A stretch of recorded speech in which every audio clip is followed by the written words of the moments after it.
चलिए नमस्कार दोस्तों, स्वागत है आप सभी का। और आप सभी के लिए डेली क्लासेस चल रही हैं महिला पर्यवेक्षक की। जिनको नहीं मिलती है वो मुझे व्हाट्सअप कर सकते हैं।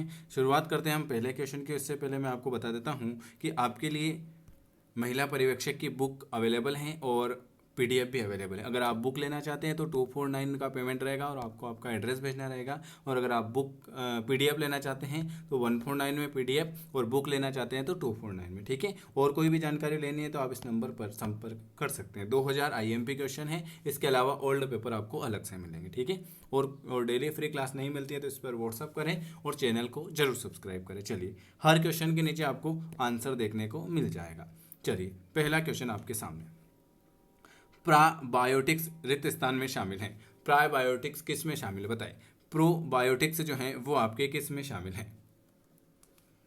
प्रोबायोटिक्स जो हैं वो आपके मनुष्य हेतु लाभकारी जीवित सूक्ष्म जीव भोजन में। किसमें? प्रोबायोटिक्स जो है मनुष्यों हेतु लाभकारी जीवित सूक्ष्म जीव भोजन में शामिल है। चलिए, अगले नंबर का क्वेश्चन आपके सामने क्या लिखा हुआ है। महिलाओं के आहार को संतुलित होना चाहिए और उसके रिक्त स्थान शामिल नहीं होना चाहिए। महिलाओं के आहार को संतुलित होना चाहिए और उसमें शामिल नहीं होना चाहिए। किस में शामिल नहीं होना चाहिए? एल्कोहल में शामिल नहीं होना चाहिए। महिलाओं के आहार को संतुलित होना चाहिए और उसके एल्कोहल उसमें शामिल नहीं होना चाहिए।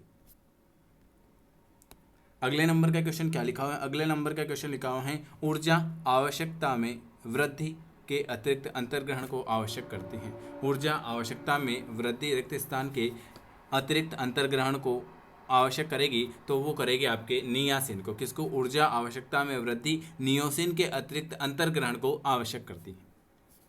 नियासिन आ जाएगा।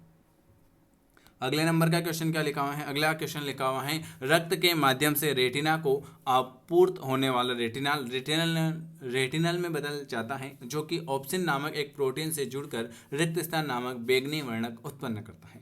तो रक्त के माध्यम से रेटिना दृष्टिपटल को आपूर्त होने वाला रेटिनल जो होता है रोडोप्सिन में बदल जाता है। किस में बदल जाता है? रोडोप्सिन में बदल जाता है। अगला क्वेश्चन क्या लिखा हुआ है। अगले नंबर का क्वेश्चन लिखा हुआ है कि रिक्त स्थान सुधारने के लिए आईसीडीएस समेत अन्य कार्यक्रमों में पूरक भोजन में रेड पाम तेल शामिल किया जा सकता है। रेड पाम तेल सुधारने के लिए आईसीडीएस समेत अन्य कार्यक्रमों में पूरक भोजन में रेड पाम तेल जो होता है विटामिन ए मान में भोजन की योजना बनाने के सिद्धांतों में शामिल है। भोजन की योजना बनाने के सिद्धांतों में शामिल हैं उपरोक्त सभी। पोषण आवश्यकता की पूर्ति करना, व्यक्ति की पसंद और नापसंद, समय और ऊर्जा की बचत, उपरोक्त सभी। अगला क्वेश्चन लिखा हुआ है, प्रति पर जीवन के प्रथम वर्ष में मरने वाले नवजात शिशुओं की संख्या नवजात मृत्यु दर कहलाती है। प्रति 1000 जीवित जन्म। प्रति 1000 जीवित जन्म। इनमें से कौन बाल कुपोषण का हेतु कारक नहीं है? बाल कुपोषण हेतु कारक नहीं है। कौन सा? इनमें से कौन बाल कुपोषण हेतु कारक नहीं है? बच्चों का रंग। बच्चों का रंग। सामाजिक और आर्थिक स्थिति संक्रमण, अच्छा अस्वस्थ जीवन। इनमें से कौन बाल कुपोषण का कारण नहीं है? तो बच्चों का रंग क्या है? कुपोषण का कारण नहीं है। 12 अप्रैल 2005 को भारत के माननीय प्रधानमंत्री द्वारा किए कार्यक्रम को आरंभ किया गया था। 12 अप्रैल 2005 को भारत के माननीय प्रधानमंत्री ने राष्ट्रीय ग्रामीण स्वास्थ्य मिशन की शुरुआत की थी। किसकी की थी? राष्ट्रीय ग्रामीण स्वास्थ्य मिशन की शुरुआत की थी। अगला क्वेश्चन क्या लिखा है, मंत्रालय के अंतर्गत आती है। मंत्रालय के अंतर्गत आएगी आईसीडीएस। कौन से मंत्रालय के अंतर्गत आएगी? आईसीडीएस जो होती हैं वो महिला और बाल विकास मंत्रालय, महिला और बाल विकास मंत्रालय के अंतर्गत आती है आईसीडीएस। रोगों की रोकथाम के लिए एमएमआर वैक्सीन दी जाती है। कौन से रोग की रोकथाम के लिए एमएमआर वैक्सीन दी जाएगी? एमएमआर जो होती हैं खसरा, कर्णमूलत और रूबेला, खसरा, ऋणबोलत और खसरा मिजेल्स, मम्मस और रूबेला। ऑप्शन आपका एमएमआर, मिजेल, मम्मस और रूबेला। रोगों की रोकथाम के लिए एमएमआर वैक्सीन दी जाती है। बच्चों की पोषण स्थिति का आकलन करने के लिए इनमें से किस विधि का उपयोग नहीं किया जाता? नहीं किया जाता भाई, किसका उपयोग नहीं किया जाता?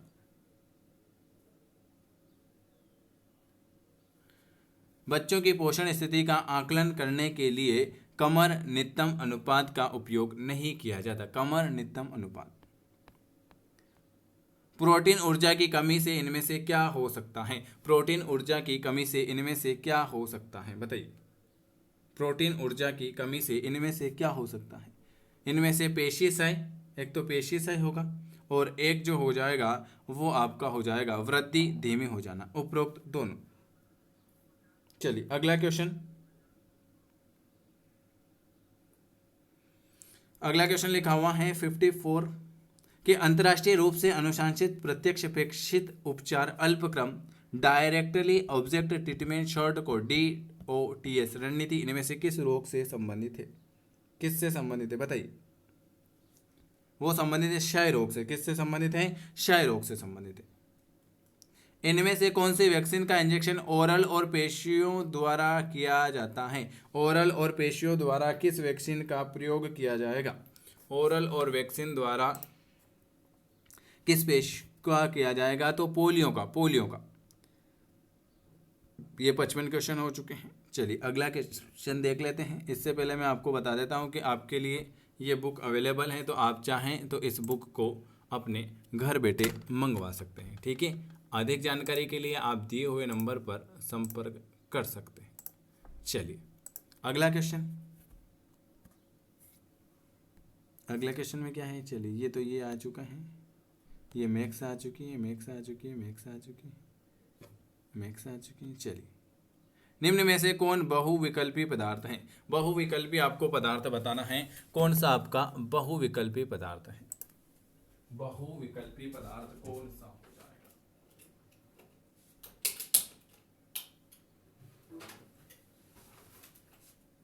Very good. Glucose, cellulose, starch या PVC? तो कौन सा हो जाएगा? ये वाला। एक मिनट, हाँ, पहला, तीसरा और पांचवा। पहला, तीसरा, कौन सा हो जाएगा? एक तो हो जाएगा आपका सेल्यूलोज हो जाएगा, एक हो जाएगा आपका स्टार्च हो जाएगा, एक आपका हो जाएगा PVC। खाद्य सुरक्षा अधिनियम किस वर्ष लागू किया गया था? खाद्य सुरक्षा अधिनियम किस वर्ष लागू किया गया था? तो खाद्य सुरक्षा अधिनियम जो है 2013 में, खाद्य सुरक्षा अधिनियम जो है 2013 में लागू किया गया था। अगला क्वेश्चन। राज्यों के लिए जनजाति उप योजना में आश्रम विद्यालयों में केंद्र सरकार का योगदान कितना प्रतिशत है? बताइए।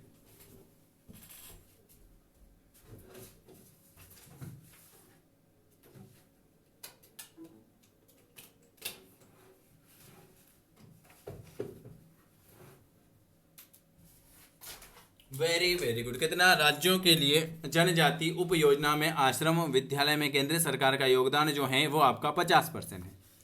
टेलीविजन प्रसारण ट्रांसमिशन का एक उदाहरण है। टेलीविजन प्रसारण ट्रांसमिशन एक उदाहरण है। किसका एक उदाहरण है? सिंप्लेक्स का एक उदाहरण है, सिंप्लेक्स का। चलिए अगला क्वेश्चन लिखा हुआ है मानव लार के संदर्भ में कथन पर विचार करो। मानव लार के संबंध में आपको कथन पर विचार करना है। मानव लार, पहला और दूसरा सही हो जाएगा आपका। कौन सा हो जाएगा?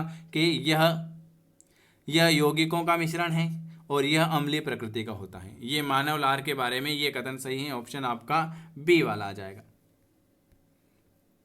अगला क्वेश्चन क्या लिखा हुआ है? सर्वप्रथम राष्ट्रीय महिला आयोग के अध्यक्ष कौन थे? सर्वप्रथम राष्ट्रीय महिला आयोग के अध्यक्ष कौन थे? बताइए। सर्वप्रथम राष्ट्रीय महिला आयोग के जयंती पटसेक थे। कौन थे? जयंती पटसेक। और क्या है? मैक्स आ गई है और राष्ट्रीय रूर्बन मिशन में केंद्रीय स्तर पर अधिकार प्राप्त समिति के प्रभारी कौन थे? राष्ट्रीय रूर्बन मिशन में केंद्रीय स्तर पर अधिकार प्राप्त समिति के प्रभारी जो थे सचिव ग्रामीण विकास मंत्रालय। ये आज मैंने आपको फिर 30 क्वेश्चन करवाए हैं। वीडियो पसंद आता है तो लाइक करना है, शेयर करना है, सब्सक्राइब करना है और हमसे जुड़ना चाहते हैं तो इस नंबर पर व्हाट्सअप कर देना 9753749986 पर आप मैसेज करके जुड़ सकते हैं। विटामिन सी का रासायनिक नाम, ये तो आप सभी को पता है, क्या हो जाएगा? विटामिन सी का रासायनिक नाम हो जाएगा आपका एस्कॉर्बिक अम्ल। एस्कॉर्बिक अम्ल। एक द्वितीय स्पर्मेटोसाइट से स्पर्मिड बनते हैं। एक द्वितीय स्पर्मोसाइट से स्पर्मेटिड बनते हैं, दो बनते हैं। यदि लीड को छड़ी कहते हैं, छड़ी को नीब कहते हैं, नीब को सुई कहते हैं, सुई को रस्सी कहते हैं और रस्सी को धागा कहते हैं, तो पेन से लिखने के लिए क्या डाला जाता है? यदि लीड को छड़ी, लीड को छड़ी, छड़ी, छड़ी आना चाहिए, स्टिक, सुई, नीब को सुई, सुई को रस्सी, रस्सी को धागा, तो पेन से लिखने के लिए उसमें क्या डाला है? पेन को लीड, लीड, लीड, लीड कहाँ है? ये है। लीड को छड़ी, छड़ी को नीब, नीब को सुई, नीब को सुई, नीब डालते हैं तो सुई कहते हैं, सुई। चलिए, ये आज मैंने आपको इतने क्वेश्चन कराए। वीडियो देखने के लिए आप सभी का धन्यवाद। नमस्कार दोस्तों, स्वागत है आप सभी का। और आज हम करेंगे पीएनएसटी और एएनएम 2024 में पूछे हुए प्रीवियस ईयर के क्वेश्चन। ठीक है, किस तरह से आपके क्वेश्चन एग्जामिनर पूछता है। जो नया है चैनल को सब्सक्राइब कर दीजिएगा, बेल आइकन को प्रेस कर दीजिएगा और हमसे जुड़ना चाहते हैं तो इस नंबर पर व्हाट्सअप कर दीजिएगा 9753714986 पर आप मैसेज करके हमसे डेली की क्लास में जुड़ सकते हैं। चलिए, पहले नंबर का क्वेश्चन आपके सामने लिखा हुआ है। एक पुष्प के परागकोश तथा वतिकाग्र का साथ साथ परिपक्व होने वाली स्थिति को आप क्या कहते हैं? चलिए, पहले नंबर का क्वेश्चन। एक पुष्प के परागकोश तथा वतिकाग्र का साथ साथ परिपक्व होने वाली स्थिति को आप क्या कहोगे? तो उसे हम कहेंगे समकाल परिपक्वता। क्या कहेंगे? समकाल परिपक्वता। ऑप्शन आपका डी वाला आ जाएगा। चलिए, अगला क्वेश्चन क्या लिखा हुआ है। काउपर की ग्रंथियां रिक्त स्थान में मौजूद होती हैं। काउपर की ग्रंथियां कहाँ पर मौजूद होती हैं? बताइए। काउपर की ग्रंथियां मौजूद होती हैं। Very very good. काउपर की ग्रंथियां जो होती हैं नर स्तनधारी में मौजूद होती हैं। चलिए, अगला क्वेश्चन क्या लिखा हुआ है। निम्नलिखित में से कौन सा प्लेसेंटा का कार्य नहीं है? प्लेसेंटा का कार्य कौन सा नहीं है? बताइए। प्लेसेंटा का कार्य कौन सा नहीं? मात्र रक्त से भ्रूण तक आरबीसी का परिवहन, भ्रूण से कार्बन डाइऑक्साइड और अपशिष्ट पदार्थों को हटाने की सुविधा प्रदान करना, भ्रूण को ऑक्सीजन और पोषक तत्वों की आपूर्ति को सुगम बनाना, या एस्ट्रोजन का स्त्राव। तो ऑप्शन आपका ए वाला आ जाएगा। कौन सा प्लेसेंटा का कार्य नहीं है? तो मात्र रक्त से भ्रूण तक आरबीसी का परिवहन, ये प्लेसेंटा का कार्य नहीं। अगला क्वेश्चन क्या लिखा हुआ है। बच्चों के जन्म के तुरंत बाद स्तन से निकलने वाले पीले रंग